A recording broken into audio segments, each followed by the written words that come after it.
This is how to refill the diesel tank and the DEF system on the Revel. The diesel tank access is right here. You need the door open to be able to access it. Down here, there's a lever right here, which is how you open the engine bay compartment, the hood.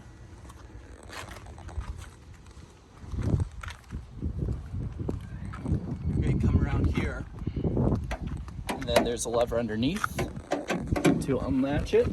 Then here's the leg that holds it down. It goes right in here. And then this is your DEF access. So you're gonna fill this up, and you know it's full because you're gonna come back over and you're gonna check the gauge on the dash, which is the center there that shows your DEF fluid. This is your diesel, this is your DEF.